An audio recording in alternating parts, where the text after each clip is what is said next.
Buyers, they don't care how much you love your space. If it doesn't look perfect to them, they're going to walk, no hesitation, no second chances.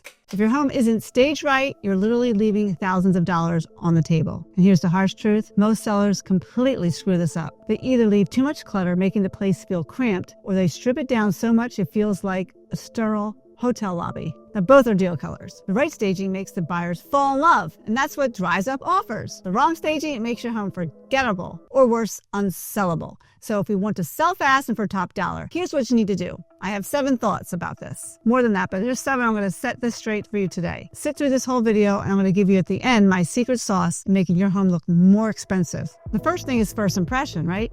If you're thinking of selling your home, we need to have a serious conversation. I sit down with my clients. We have to have a serious conversation, I say. Not just first impressions when they walk through the door, but first impressions online. Buyers are really like savages today. They have zero chill. They walk in, and within seconds, yes, seconds, they've already decided if your home is a contender or if they're mentally swiping left or right or whatever way they go. But I know on their phones, they swipe this way. They go through the pictures and then put delete if your home doesn't look great. It's really harsh, but it's the truth. And a statistic that I read in the Real Estate Staging Association newsletter. Buyers form their opinion on your home within the first 7 to 10 seconds of walking through the door. That's if you can capture them from online. Seconds online and seconds in the door. You barely made it past the entryway, and they've already made a judgment call worth potentially tens of thousands of dollars. So the brutal reality is that buyers aren't envisioning your life in the home, not your museum with all your stuff.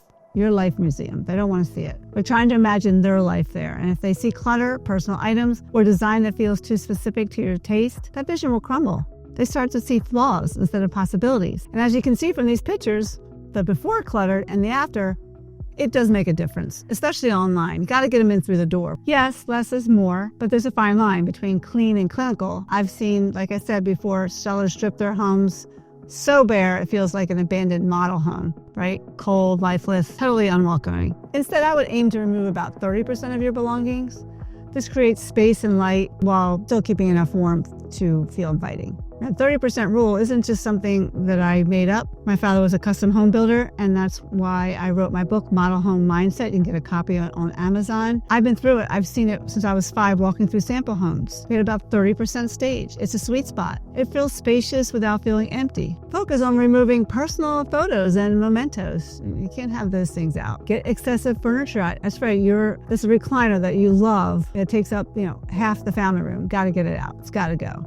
Seasonal items. You don't want to have your Christmas tree out or your Christmas village collection, sitting out there in July. You just get rid of it. And the kitchen counter appliances, just need a few. I usually take most stuff off the counter because it just looks better, especially if it's a beautiful countertop. And half of what's in your closets need to go. They're going to think it's stuffed, and that means that there's not enough storage space. If they see your stuff in there, they're going to think, where am I going to put my stuff? But this is crucial, and I do this for showings, not for staging or for photos. There's 2 ways of doing it. I'll talk about that in another video. You want to keep thoughtful touches in a place, like something draped over a chair or a little stack of books on a side table or a vase with fresh flowers. I usually take them out for photos because it just takes up too much of the room space. But for showings, I like that stuff. These are just small elements, and they create a narrative, a sense that this isn't just a house, it's a lifestyle that buyers can step into. And I think what's really fascinating about buyer psychology is that they need these lifestyle prompts. It helps them emotionally connect with the space. There was a study done in 2018 from the Journal of Consumer Research. They found that staged homes, not overly staged, but 30% staged homes, like I'm talking about, with a little thoughtful lifestyle elements, just create a stronger emotional connection with potential buyers and leading to a higher perceived value. Now, you don't want to have that catalog look furniture, at all costs. You know the kind. Everything matches perfectly, but it feels soulless. Buyers are sharp. They can sense when a room is staged to the point of being unnatural. I would mix it up. Incorporate a vintage piece or something handmade or a unique find that tells a story. The goal is to make your home feel designed, but not decorated. Then the buyer will think, I can't do that. I can't decorate like they did. One suggestion is that, and it costs you nothing, but could make a huge difference, is just rearrange your furniture to create, say, conversational areas. Pull that sofa away from the wall, angle those chairs toward each other, and suddenly your living room feels more intimate and inviting. As I know that Zillow did a survey in 2020, found that homes with furniture arranged in conversation groupings sold for an average of 3 to 5% more than similar homes without this thoughtful arrangement. When a space feels like it's evolved naturally over time, buyers connect emotionally, and that's when the offers start to roll in. Just if you go to any of these bars where the young Gen Z people are at, they have these conversational areas everywhere now where they all aggregate. They love conversational areas. It's so key. So number 2 is lighting. I think it's a secret weapon for instant luxury. Lighting is everything. I'm not even being dramatic here. You could spend a fortune on stunning decor, but if your lighting is bad, it makes your space really look cheap. I'm talking about that flat, harsh overhead lighting that casts weird shadows and makes even the best room feel off. Now, I read the study by the American Society of Interior Designers, and 68% of potential buyers cited good lighting as a primary factor in their home buying decision, believe it or not. That's more than cited updated kitchens or bathrooms. But the gold rule is just no harsh overhead lighting on its own. I don't care if your chandelier costs as much as your small car. It's just not enough. Basically, what you need today is just layered lighting, and here's what that look like. First, ambient lighting. This is your ceiling fixtures or recessed lighting, always with dimmers. Dimmer, dimmer, dimmer. Don't cheap out. It's not much more money to put a dimmer on a switch. It's the easiest home upgrade ever. It costs $15 to $30 each, takes 20 minutes to install, instantly makes a room feel custom and high-end. Really important. And then you can add some, I call it task lighting, like table lamps, floor lamps, under cabinet lights. You just stick them on there. It's really easy to do. For selling, you just buy those inexpensive ones for under the counter, batteries in them, and boom, under cabinet lighting. I would say if you want to sell your home, just aim for like 3 sources of light in every room. A well-lit kitchen with under cabinet lighting increase perceived value by up to $1,500 according to home staging professionals. And you can buy it very inexpensively. Finally, we can bring in accent lighting. Think of those cute little lights on bookshelves and art spotlights or even candles. These things, I think, they signal to buyers that no aspect of the home has been overlooked. And the secret sauce, I call it, is soft, warm light. Swap out those old light bulbs for the LEDs in a warm white. It's around $2,700 to $3,000. Okay. It makes such a difference, guys. It creates a more cozy, inviting atmosphere that makes every room feel a bit luxurious. And please, for the love of all things stylish, avoid those blue tinted daylight bulbs in living spaces. They make your home feel like a surgical theater, not a place someone wants to relax. But did you know that lighting temperature actually affects human psychology? Studies show that warm lighting, I said 2,700 to 3,000 K, increases feelings of comfort and relaxation, while cooler, bluer lighting, 4,000 K plus, increases alertness, but decreases feelings of coziness. And that's what you want. You want coziness. Which one do you think buyers want to feel when touring your home? Obviously, the cozy one. Do you want to really level up? A big tip here, highlight your artwork.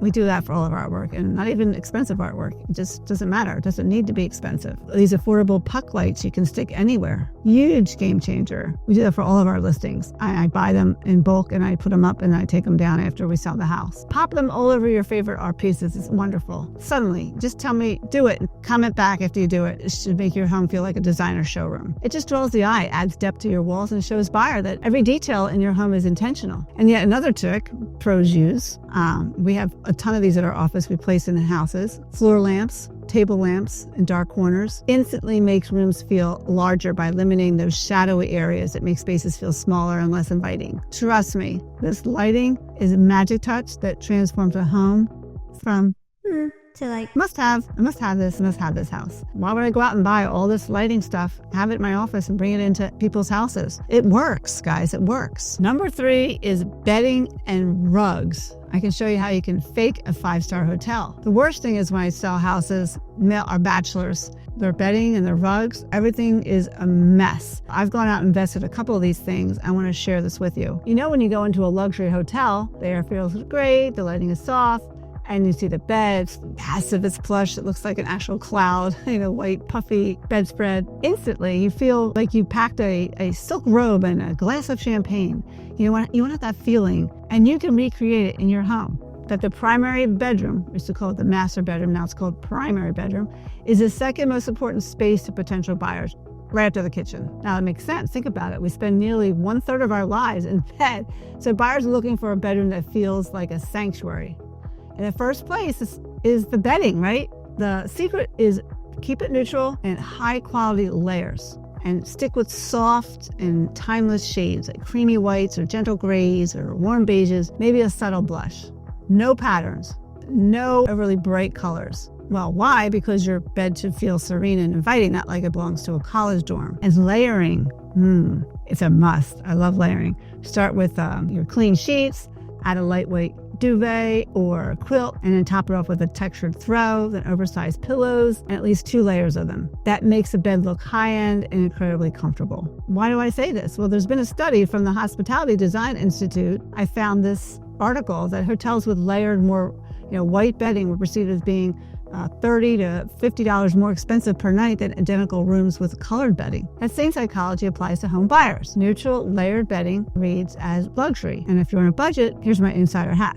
You can list with me, I'll give you bedding. If you don't have me as your realtor, you don't need to go out and buy $300 sheets. You can go to Target or Home Goods. They have great options that look expensive. The key is ironing or steaming them before showings. That crisp, wrinkle-free look is what sells the luxury vibe, not the price tag. Next, I want to talk about the biggest home decor sin.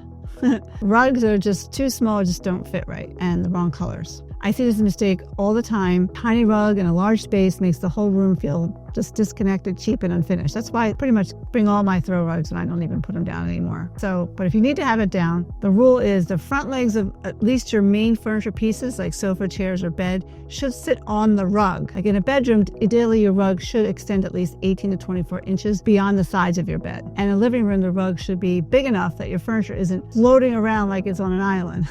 And of course, I have some data to support this. Real estate photography analysis shows that rooms with properly sized rugs photograph 30% better and receive positive feedback during viewings. That's why sometimes I take rugs out, because they don't even look right. Just get rid of them. I don't have them just randomly on the floors. I just get them out. So why is that? Well, correctly proportioned rugs make spaces feel cohesive and intentional. And a little trick, you can layer rugs. If you have a small budget but want that high-end cozy look, grab a large, inexpensive natural fiber rug, for example, like a jute or a sisal. Then layer a smaller, more luxurious rug on top, like a vintage Persian or a soft wool piece. Instant warmth, instant style, and instant expensive vibes. The psychology here is fascinating. This layered textiles signal abundance and comfort to potential buyers. It's a subtle cue that this home offers more than the basics, and there's an extra level of care and consideration in every detail, and buyers love that. Number 4, artwork and some statement pieces. Just makes your home feel more collected. Nothing makes a home look cheaper than tiny random wall decor just scattered everywhere. You know what I'm talking about, those 8x10 frames hanging in the middle of a massive wall looking lost and forgotten. Now, you want your space to feel curated, collected over time, not like you just walked into a discount store and grabbed everything on sale. As the interior design research says, that properly scaled artwork is one of the top 5 elements that signal an expensive home to potential buyers, regardless of the actual cost of the art itself. So the key is just scale and statement. Scale and statement. So instead of a bunch of little things cluttering your walls, invest in a fewer, larger pieces. Oversized artwork instantly makes a space feel polished, expensive, like a designer level. And listen, if you're on a budget, I got it. Print high-res images, frame them yourself at Costco or IKEA. They have amazing large frames for really cheap. Hunt down vintage art in thrift stores, or even DIY a simple abstract canvas with textured paint. Anything is better than those generic mass-produced prints we all see 100 times, because I found that home staged with original or limited edition artwork sell for an average of 7% more than homes with generic art. And that's according to the International Association of Home Staging Professionals. Buyers associate original art with quality and attention to detail throughout the home. Please avoid, for all things possible, live, laugh, love, that word art. It's out, especially for higher end homes. If you're trying to have a perceived value and you have a higher end home, you want to perceive that, increase the value. Because we have a survey done by luxury real estate agents, and they found that removing word art was one of their top recommendations to sellers looking to increase appeal to serious buyers. Instead, just opt for pieces with character. A striking black and white photograph, a bold modern painting, a framed textile, or something that tells a story. You want people to walk into your home and ask about your decor, not immediately recognize recognize it from some clearance sale. One of my favorite tricks about this, lean oversized art against a wall instead of hanging everything up. It just feels effortless. It adds real depth to your space. It makes it look intentionally styled instead of overdone. And the interior designers call this the collected over time look. And it's what separates amateur staging from professional staging. And if you do want to create a gallery wall, make it intentional and cohesive, just use smaller frames or a consistent color palette. Thoughtfully designed gallery wall can become a focal point that can completely transform an otherwise basic room into something really special. The goal, I'd say, is just make your home feel like a well-traveled, well-loved space, not a furniture showroom. And remember, in staging, you're not just selling a house, you're selling a lifestyle. It's so important, guys. A lifestyle, lifestyle, lifestyle. It's all it's about. Your art and statement pieces should tell the story of amazing life buyers could have if they lived here. Number 5 is the power of scent, making your home feel expensive with scent. I think this is the next level here. When you walk into a high-level hotel or boutique, it always smells so good, doesn't it? It's not by accident. These luxury spaces, they use scent as part of their experience. And if you're not doing the same thing in your home, you're missing out on the easy way to make it feel expensive and inviting. According to the research from the Sense of Smell Institute, yes, there is such a thing. Humans can recall scents with 65% accuracy over a year, while visual recall drops to about 50% after just 3 months, which means for you, the scent of your home will stick with buyers longer than what it actually looked like. So think about it. Scent triggers memory and emotion instantly. A signature scent for your home creates an atmosphere that people will associate with warmth, comfort, and quality. So what do? What's the formula that I am right now for a rich, luxurious smelling home? First, I'd say is ditch air fresheners and those chemical heavy sprays. Those cheap plugins they're just overpowering. Honestly, they scream trying too hard. Like, what's wrong? What are they trying to cover up? I would spend the money. Go for high quality candles. Reed diffusers are cool, or essential oil blends in a nebulizing diffuser. I have one of those. I've given that to one of my clients several times. But if you're looking for some high-end spa-like vibe, just stick to scents like soft linens and sandalwood, white tea, fresh citrus, warm amber. But you want to avoid things like anything overly sweet or artificial. If it smells like a cupcake factory or cookies, you're going way too far. I have another study here for you that found that homes that are scented with complex and subtle fragrances were perceived as being worth 5 to 10% more. Interesting. Than identical homes with no scent or overly powerful scents. What's the sweet spot here? I'd say citrus and herbal scents for kitchens and bathrooms, and vanilla or sandalwood for living and bedroom spaces. They're the ones that we use. And a pro level tip here, layer your scents. Yes, layering scents too. Your hand soap, candles, room spray, and laundry detergent should all work together instead of clashing. Just think about it as consistency. Very key here. Make your home feel polished and intentional, but this is important, Don't go overboard. Subtle is always better than overwhelming with scents. A scent should be pleasant discovery, not an assault on your nose and your senses. So a good rule of thumb here, if you can smell it within 5 seconds of walking into a room, too strong. Before showings, open windows for about, say, 30 minutes to air out the space, and then introduce your signature scent. Baking cookies, that's too obvious. Buyers know that trick. Instead, like a light mist of linen spray or soft surfaces or a subtle diffuser, I talked about that earlier, will just create that clean but a cozy atmosphere buyers really love. Try it the next time you have somebody coming through your house visiting. They will pause and they'll say, wow, it smells amazing in here. And that's just the ultimate compliment. And if this tip is really blowing your mind right now, a lot of people are like, scents? Why do I have to worry about scents? Just imagine all the other home hacks I have. I have a lot of them. So stick around. I've got 2 more. Hit that button, that like button to subscribe. And I got a ton more of these things coming your way. I call it neutral colors with bold accents. Neutral colors with bold accents. What do I mean by that? If you want your home to look straight up magazine worthy, neutrals are your best friend. Whites, creams, soft grays, they just create this really serene high-end backdrop that feels effortless and timeless. But here's a twist. Neutrals alone just really aren't enough. You need a little bit of drama. How do I know this? Because I've just been doing this for a lot of years, but also Zillow says, and they have some research, that over 135,000 home sales, houses with walls painted in neutral colors sold for an average of $5,000 more than expected. But the homes that sold for the highest premiums also featured strategic pops of color in the right places. This is where bold accents come in. Think deep emeralds, green. Think deep emerald, green drapes, or something like that.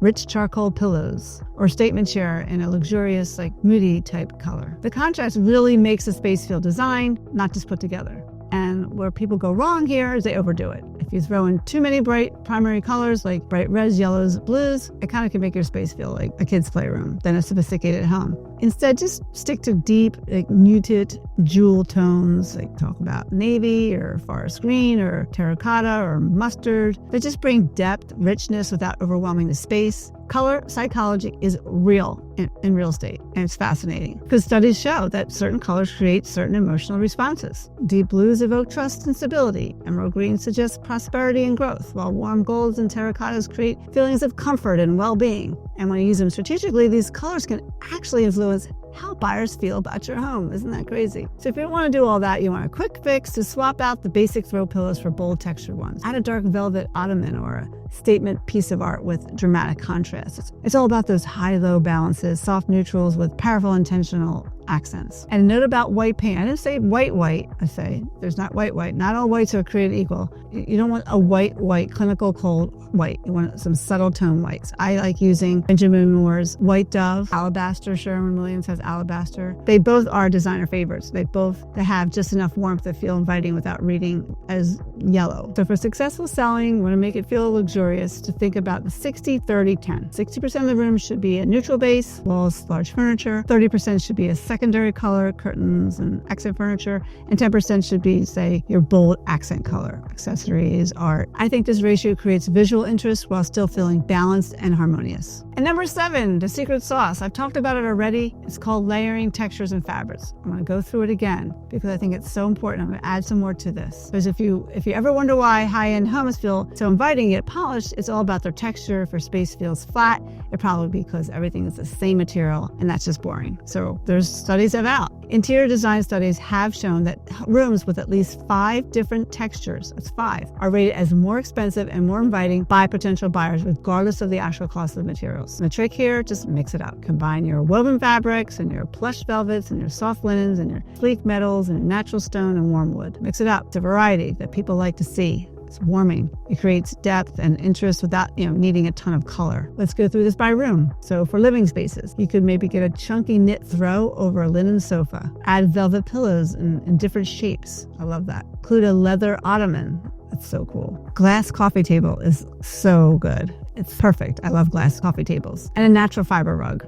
That's 5 textures right there. And that room will instantly feel more expensive. We talked about this a little bit, mix a crisp cotton sheets with a quilted coverlet, add a faux fur or a chunky knit throw on the foot of the bed. Include a tufted headboard or a natural wood nightstands. Work with what you have, but make sure there's contrast between soft and structured elements, because that's what creates the luxurious hotel feel that buyers love. And if you want to take it up a notch, I'm not too into this, but just layer your drapery. A Roman shade with a sheer linen curtains, that's really cool. Or go bold with a velvet curtain over a natural base. It instantly makes the room feel like high-end, even if you're working on a budget. And real estate photography analysis shows that homes with layered window treatments receive 28% more clicks online and more requests for in-person showings. This is something I don't do for many of my homes, but if you want to make it feel luxurious and you're on the higher end level, this is things you might want to do. Why? Because proper window treatments signal attention to detail and create that finished, pulled together look. Buyers crave that. They want to be able to walk in and everything's put together for them. Bottom line, guys, if your space looks, it's probably missing texture. Layer, mix, create contrast. It's the fastest way to make your home feel rich and inviting. So I did tell you at the end, I would give you my secret about staging and making things look expensive. Well, you have to have professional photography. It's a non-negotiable. No cell phones. High-end photography. That's something will make or break. You did all these things, and now you have terrible photography. Before, buyers won't even step foot in the door without good photography. 95% of buyers, I would say 99, start their search online. They're making split-second decisions to either click on your listing or scroll past it entirely on your photos. The statistics are staggering, and I see it in my homes all the time, how many people actually come online and actually do a showing. Because homes with professional photography sell on average $3,400 to $11,200 more than homes with amateur photos. And that's according to a Redfin survey. And I know it's that. I can see my difference of how fast my homes sell and how my competition's homes sell. And also, they sell 32% faster. It's not a small difference. It's a difference between selling quickly at your asking price or more, or sitting on the market for months and keep lowering and lowering your price. Professional real estate photographers don't just have better cameras. They understand lighting and angles and composition in ways that showcase your home's best features while minimizing any flaws. And that's why we go to every photo shoot, and that's why I'm there telling what angles to do. I've taught my photographer after 30 years working with her. This is how we work, and she's gotten so good. You gotta find it. It's hard to find a good photographer, but you have to train them. Professional photographers use the wide-angle lens, not too wide for those fisheye photos that make rooms look huge, but actually a turn-off to buyers who are pretty savvy. Proper lighting and advanced editing techniques. The editing, I think, is important, and the lighting are very, very important. Because here's how all of our tips come together. The photos make well-staged homes look amazing, but they can't fix poor staging. The combination of proper staging and high-quality photography is what creates these scroll-stopping listing photos that drive buyer interest through the roof. And if you really want to level up, consider twilight photography for all your exterior shots. And we do that for all of our luxury homes, because homes photographed at dusk with interior lights glowing warmly sell for an average of 7% more than homes with standard daytime exterior photos. There's something magical about the blue hour light that creates an emotional connection with buyers. This is not the place to cut corners, guys. If your agent doesn't include a high-level professionals photography package in their services, do not work with that person. If you need a realtor, looking for somebody, I can find you somebody. Or you can just pay for the photos yourself. They can go anywhere between $500 to $2,000, depending upon your market and home size. But the return on investment is undeniable. So there it goes. If you want your home to look and feel expensive, focus on the details, layer your lighting, add statement to your art, mix your textures, keep a neutral base and a sprinkle and bold accents. Make every choice feel intentional. Remember, you're not just selling your square footage, you're selling a lifestyle, a feeling, a vision that life could be like if I live here. Do these things, I swear your home will look and feel high-end without emptying your bank account. And before you go, if you're getting your home ready to sell, you need to check out my video, Avoid These Overhyped Trends When Selling Your House. Some of these trends, they're just costing sellers big time, and you do not want to make these mistakes. Trust me on this one.